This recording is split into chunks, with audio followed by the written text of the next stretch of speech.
Hey guys, what's up and welcome back to another video on Unmistakably Star Wars. I'm Ashley and I'm one of the contributors to the podcast. And today I'm joined with two of my friends. This is Ellie and this is Abby. And we are sitting down and talking about the Rise of Skywalker. What we liked, what we didn't like, any other additional thoughts that we may have. These two are really good at discussing things and we go deep when we start discussing things. So I thought they'd be perfect to be in this video with. First, we're going to just recap Last Jedi, talk about our thoughts before we go into episode 9 and really go in deep with that one.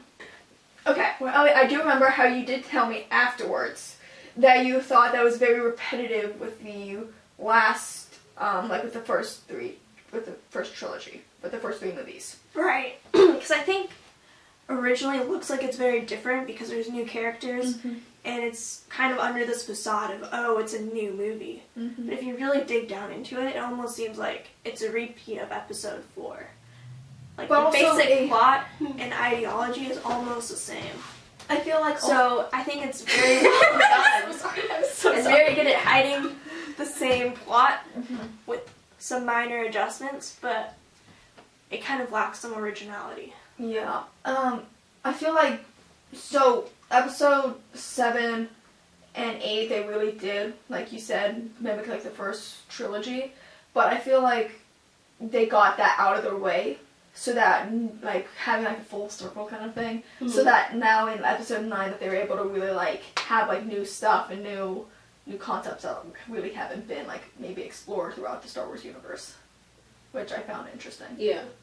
I feel like there are definitely new aspects involved with Last Jedi, with character building a little bit. But for me, I got so bored in Last Jedi because there's a lot of, the back and forth with Kylo and Rey. Yeah. And then I just got lost after that. I was just what are we even doing anymore? I have a whole thing with that too. Go ahead. Okay. So, Kylo and Rey, they have, the connection which Snoke did, right? And we're also going to be tying this into Rise of Skywalker.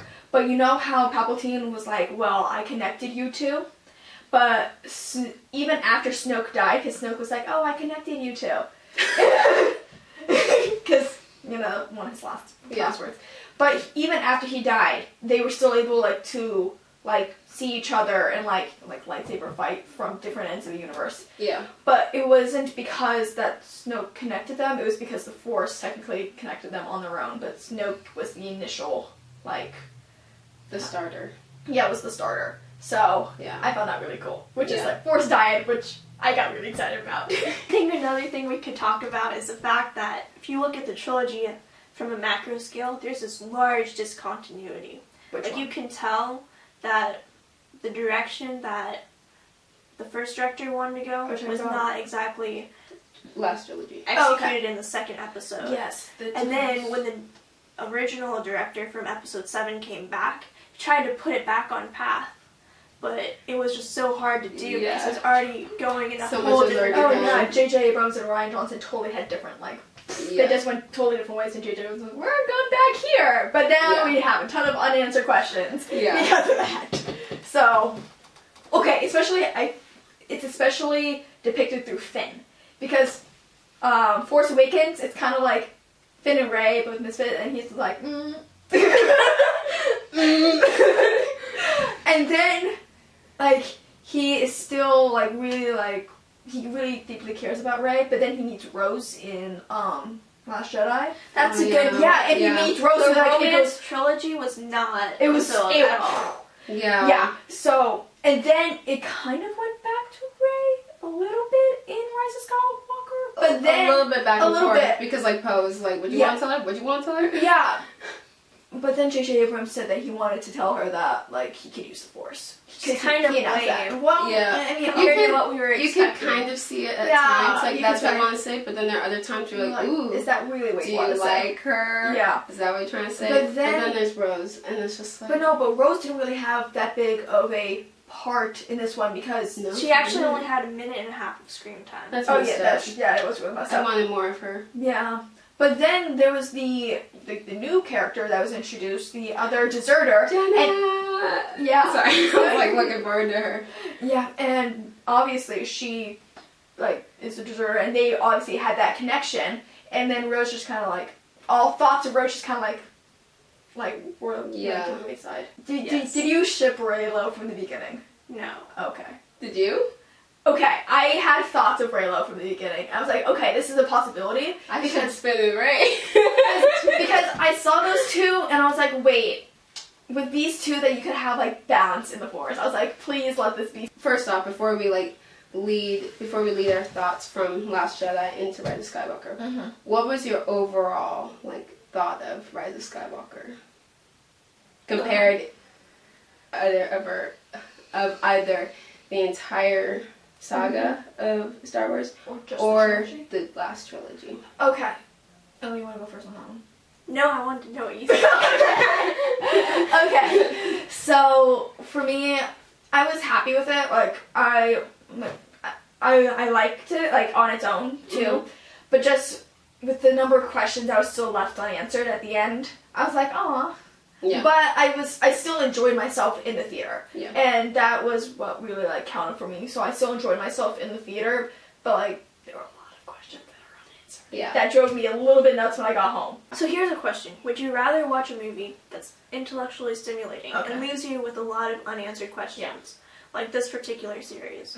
Or would you rather have everything answered and leave you with no questions, but then maybe lack that sense of definitely the former. curiosity? Definitely the former. I'd rather have that curiosity. Because here we're using this as a criticism, but really maybe it's more of a strength of the movie. True. Yeah. Yeah. That is a very good So maybe by design it was meant to leave us wondering. Maybe. Yeah. It's kind of like Rogue One, how they try to fill in different gaps. Yeah. Between 3 and 4. Yeah. But really, I'm just like, I didn't need that in my Yeah. life. I was fine with the unanswered questions. Right. Okay, did you say your overall thoughts of Rise of Skywalker? I feel like it was a very exhilarating movie. And in the moment, the action scenes and the adrenaline rush that you experience was very effective. However, if you look at it from a more intellectual point of view, what is really going on? And you put the emotion aside. How well crafted was it really? I'm not sure. Okay. Okay, what were your thoughts about that? Okay. Yeah. Thoughts about the yellow lightsaber. Since we'd never seen that in this trilogy, because we'd seen blue, purple, green, red. Yeah. I feel like the yellow represents, like, multiple things. So one, like, the balance, because, like, she represents, like, all with the Jedi. but also with Kylo Ren. Yeah. And having to balance of him. Yeah, so she obviously represents the balance of the Force, but also, I told you guys about this earlier, but with the temple, the Jedi temple guards in, like, the cartoon thing that, I didn't really watch any of the cartoons. I tried. didn't either, but it's okay. Anyways. Anyway, so the temple guards, they all had a double-ended lightsaber, which also looks like her staff, which she had the entire, like, trilogy. Which is what we saw, who's the guy in Han Solo, the bad guy in Han Solo? The red splotchy guy. Not Palpatine, but, like, who did Kira go to? Darth Maul! Darth Maul. Yeah, Darth Maul had it in, like, what, episode 2, 3? And, no, he was, wasn't he dead by episode 2? I think it was 1 and 2. 1 or 2? I think it was 1 and 2. He had the red one on the other side. Yeah. Too. But it was very interesting because she had a staff, like, that she carried with her throughout the entire trilogy. Yeah.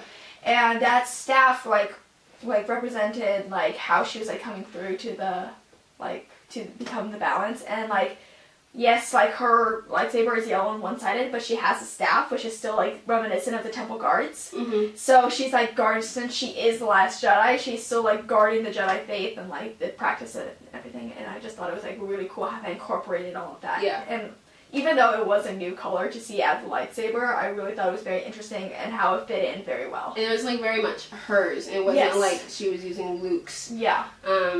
It's almost like lightsaber. she Yeah. was significant in herself. Yeah, it's like she was no longer, like, in Luke's or Leia's shadow anymore, because that's what it kind of seemed like throughout the whole trilogy, that she was under Luke's shadow because, you know, he was her mentor, and then under Leia's shadow because Leia became her mentor.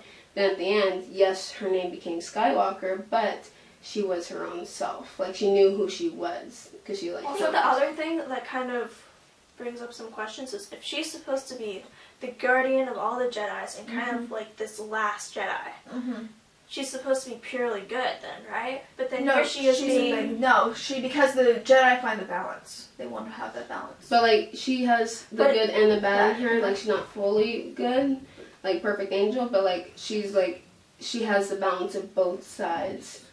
That makes her, like, the balanced Jedi. Right. Yeah. But I thought Jedis were supposed to be good and Siths were supposed to be bad. They do have, it's kind of like, sorry, I'm going through my mind.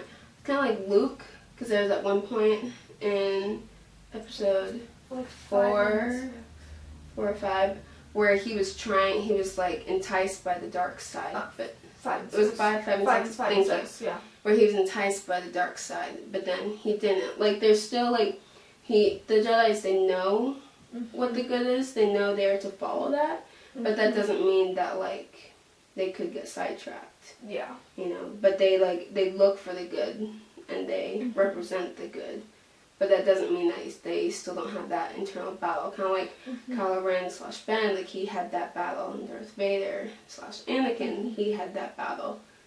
So, also, I have a question. So, Rey normally is, like, she's the balanced, right? But before she was, like, good, but she was enticed by the bad, like, a little bit, right? Yeah, like in 8, because 8, when Luke was training her, she, like, went immediately to the dark side. Right. With the Force. Right. But if you think, like, what Palpatine said right before, like, their little, like, okay, it wasn't little, like, the really big fight that they had at the end, how he said, like, if you kill me, then all of, like, the Sith will be in you. So, and she represented all the Jedi, but did all the Sith still go in her, with all the Sith and all the Jedi, to create that balance? You know what I mean? Because he said if you kill me, all the Sith are going to be in you. Yeah. But then she already had all the Jedi in her, and then she was like, afterwards, she was like, that balance. So did all the Sith go in her anyway? I think because she fought it with good, it kind of like... backfired? I think it dissipated. Yeah. Okay. Because he was trying to get the Sith to transfer into her, but because she used the double lightsaber. Double good. Also, Jedi it was so cool how that she, like, dropped it, and then, like, he had it. Yeah, that's so cool! He's just like, no, and she's like, yeah, I I got you. I give you the lightsaber. So cool. And he's like, that's right, I have a lightsaber. Oh, okay, so, even at the end, this was something that we had not really been explored throughout the rest of, like, the Star Wars saga, but, like, the healing power.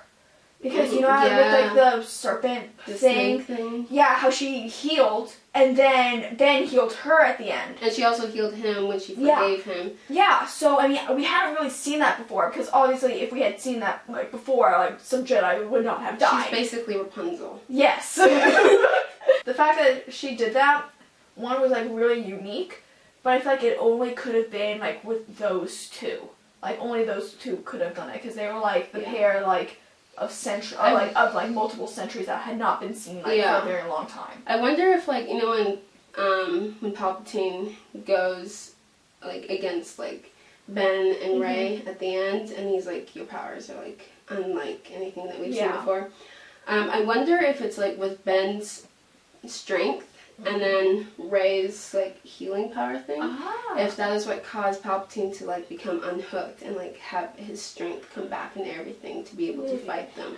But then Ben was still able to heal Rey at the end. Oh, that's right, he had that too. He did have that. So maybe it's just, like, maybe it's, like, both. Combo? Just get a combo and just, like, double strength whammy, like, grow back your fingers and everything. Like, yeah. Of the 3 movies in this new trilogy, which one do you think was the best done? This one. Yeah, I like this one. Okay, Last Jedi, I feel like Force Awakens was exciting because it's brand new, and there's a new characters, and all the characters came back, and you're like, okay, this is exciting, this is new, and then Last Jedi is just like, what are you doing? What are you doing? And then this one is just like, out of the last trilogy, if I was only buy one, I would buy the last one. because I feel like it was so good because it paid tribute to all of the other past ones, incorporated all of these elements of past episodes, and it was just very full circle moments of so many different areas. Full circle, but then not. Yeah, like a few questions unanswered, but I like that because I don't want to be given everything. So I feel like this one was like, it was a good close. Any closing remarks about The Rise of Skywalker, characters, or anything that we didn't cover that you want? It's been a journey. It's been a journey. It has been a journey. Holistically, I enjoyed it. Yeah, I thought it was a good close. I thought it was a good close. It was everything I wanted. Yeah. And things that I didn't even know I wanted. Yeah. And then Jenna just that exceeded my expectations. I thought they were just going to give her a small amount of screen time, but they gave her more. Yeah. So, I'm satisfied. Yeah, I'm pretty satisfied. I'm a little bit disappointed with the rose, but other than that, I know. I wanted more Rose. That's one disappointment I had. In the interviews and everything, she sounded so good, and then she was ready to go, but then she only got a minute and a half of screen time. So want a little bit more of her, but overall, I was pretty happy with it. So that's fine. Yeah. All right. Well, that is our thoughts to The Rise of Skywalker and kind of the last trilogy. So thank you so much for watching not this week's video. That's the wrong channel. Thank you so much for watching this video, and let me know your guys' thoughts. My Twitter is below. Also, Unmistakably Star Wars Twitter is below as well, and tweet us or email us with any of your thoughts and questions or concerns if you want. But any thoughts that you guys had about The Rise of Skywalker, and I'll talk to you guys next time. Bye.